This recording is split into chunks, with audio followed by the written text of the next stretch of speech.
Welcome back in our video series. तो काफ़ी time से हम अपनी वीडियो में एनपीएन और पीएनपी ट्रांजिस्टर को चेक करना चाह रहे थे कि वो कैसे काम करते हैं और बेसिक इनका मकसद क्या होता है।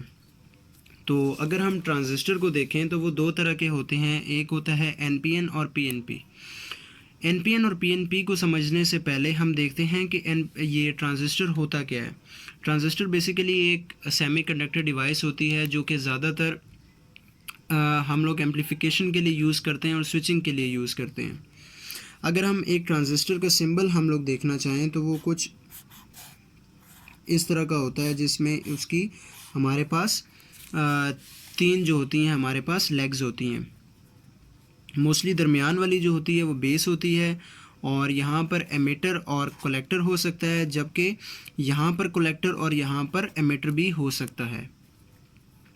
अब इसको चेक करने का क्या तरीका है कि हमारे पास जो ट्रांजिस्टर है वो NPN है या फिर हमारे पास जो है ट्रांजिस्टर जो है वो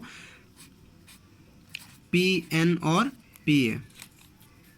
अगर हम अपने पास एक DMM को देखें कि हमारे पास ये एक DMM है और इसकी ये वोल्टेज वाली प्रॉब है और ये हमारे पास अगर ग्राउंड वाली प्रॉब है तो ये मेरे पास दो प्रॉब्स निकल रही हैं। अगर मैं सेंटर वाली को P पे रखता हूँ और इस दूसरी वाली को मैं एक दफ़ा न्यूट्रल पे रखता हूँ और मैं दूसरी दफ़ा इसी प्रॉब को यहाँ से डिस्कनेक्ट करके यहाँ पे रखता हूँ और वोल्टेज वाली को मैंने P पे ही रखा हुआ है और एक दफ़ा मैं N पे रखता हूँ, यानी ब्लैक वायर को N पे, और यहाँ से मैंने अपने DMM को जो है मैंने कनेक्टिविटी के ऊपर मैं ले गया हूँ। कनेक्टिविटी का सिंबल होता है जिसके ऊपर वो बीप देना शुरू करता है, जो कि हमें बताता है कि इस वायर के अंदर कनेक्टिविटी है कि नहीं, आपने उसके ऊपर लेकर जाना है। तो मैं देखता हूँ कि अगर मेरे पास यहाँ पर अगर DMM भी पड़ा है तो मैं आपको दिखा सकूँ। तो ये मेरे पास DMM पड़ा हुआ है। तो अगर हम DMM को देखें तो DMM का ये जो पॉइंट है, अगर आपको ये नज़र आ रहा हो, ये पॉइंट ये कनेक्टिविटी का है, जो कि हमें कनेक्टिविटी टेस्ट करके देता है। तो मैंने इसके ऊपर रखना है अपने इसको DMM को, और उसके बाद मैंने अपनी एक प्रॉब मैंने लेकर जानी है वोल्टेज वाली P के ऊपर फिक्स कर देनी है, और जो मेरी ग्राउंड है उसको मैंने एक दफ़ा एमिटर पे रखना है।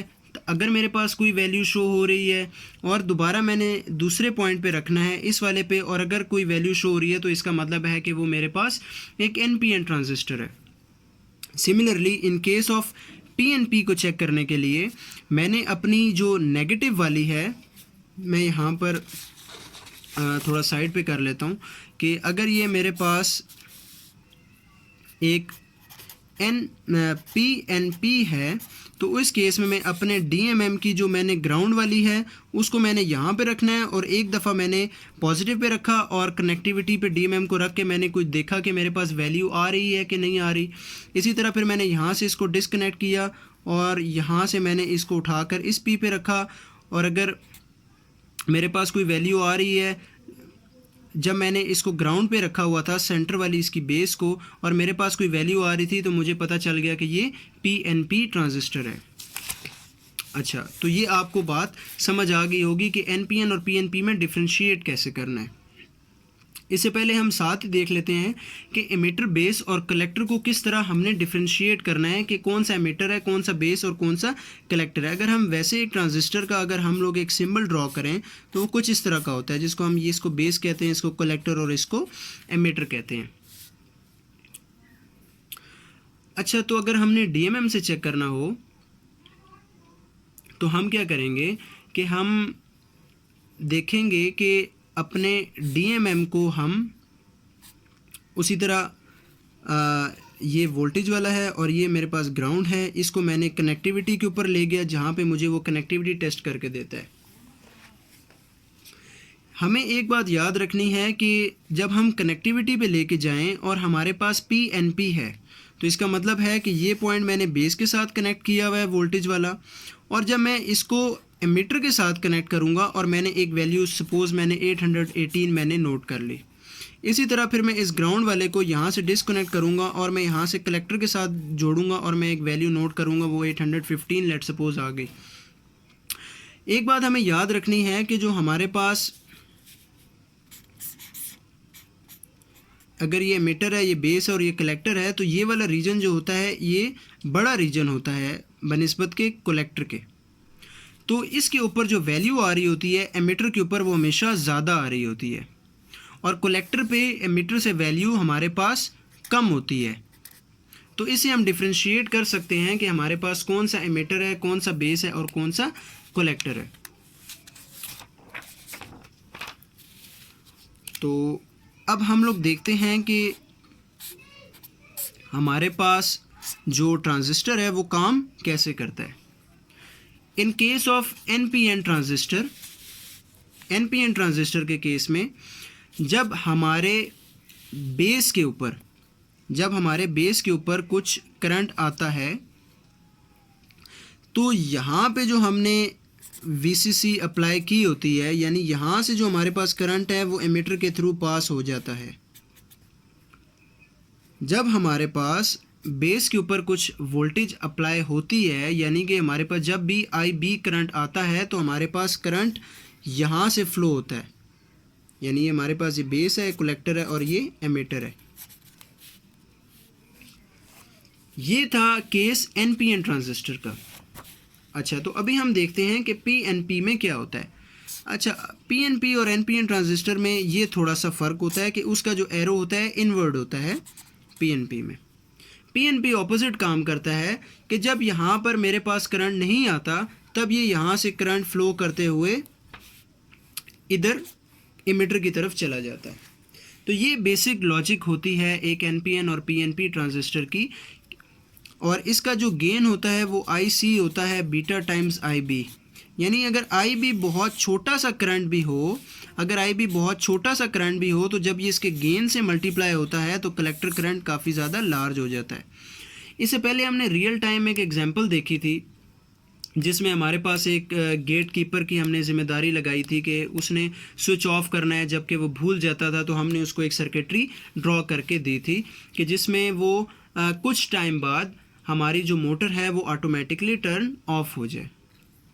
तो उम्मीद करता हूँ कि आपको एनपीएन ट्रांजिस्टर, पीएनपी ट्रांजिस्टर और एमिटर बेस कलेक्टर को टेस्ट करना आ गया होगा। अच्छा, मैं जाते जाते एक और चीज़ भी आपको बता देता हूँ। कुछ ट्रांजिस्टर्स ऐसे आते हैं वो मोटे से होते हैं, जिस तरह हमारे पास कॉइन होता है उस तरह के होते हैं। उसमें 2 लेग्स होती हैं, तो उसमें हमें कैसे पता चलेगा कि कौन सी जो हमारे पास लेग है वो बेस है, कौन सी एमिटर है, कौन सी कलेक्टर है। तो उसके लिए ये होता है कि जो उसकी बॉडी होती है वो कलेक्टर होती है। बॉडी कलेक्टर होती है तो हमें बेस और एमिटर हमें फाइंड आउट करने पड़ते हैं। तो उसका भी ये सिंपल तरीका है कि अगर वो एनपीएन है तो बेस, यानी हमने एज्यूम की कि ये पॉइंट बेस है, तो हमने इस पॉइंट पे रखा अपना पॉजिटिव टर्मिनल और यहाँ पर रखा और एक दफ़ा यहाँ पर रखा। अगर वैल्यूज़ आ गई तो इसका मतलब है कि ये बेस है और ये बेस है हमारे पास और ये एनपीएन हमारे पास ट्रांजिस्टर है। अगर इसी तरह मैं यहाँ पर अपना पॉजिटिव वाला डीएमएम का रखूँ प्रॉब और एक दफ़ा यहाँ पे कनेक्ट करूँ, एक दफ़ा यहाँ पे कनेक्ट करूँ और मेरे पास डीएमएम के कनेक्टिविटी पे वैल्यूज़ आ गई, तो इसका मतलब ये बेस है। अगर ये बेस है तो ये इसको एमिटर कह देंगे और ये मेरे पास ऑलरेडी ही कलेक्टर होता है। Same in the case with अगर वो पीएनपी है और मैं नेगेटिव टर्मिनल यहाँ पर रखता हूँ और एक दफ़ा मैं यहाँ रखता हूँ और एक दफ़ा यहाँ रखता हूँ, वैल्यूज़ आ जाती हैं, इसका मतलब है कि ये पीएनपी है और ये इसकी बेस है। सिमिलरली अगर मैं नेगेटिव टर्मिनल यहाँ रखता हूँ और यहाँ पे रख के प्रॉब्स कोई ना कोई वैल्यू आ जाती है डीएमएम की कनेक्टिविटी के ऊपर, इसका मतलब है कि ये एक पीएनपी है जिसकी बेस मेरे पास ये है। तो उम्मीद करता हूँ कि ये वीडियो आपको काफ़ी पसंद आई होगी और इसमें काफ़ी ज़्यादा आपके कंसेप्ट्स क्लियर हो गए होंगे। नेक्स्ट वीडियो में हम लोग देखेंगे कि IR ट्रांसमीटर रिसीवर्स जो होते हैं वो कैसे काम करते हैं और उसके ऊपर फिर हम एक रियल लाइफ एग्जांपल देखेंगे और हम एक रियल टाइम एक सर्किट बनाएंगे जो कि एक हमारी पोजीशन डिटेक्ट करके या जो IR सेंसर है वो अपने ऊपर सिग्नल को रिसीव करने के बाद कोई भी स्विच ऑन या ऑफ कराएगा।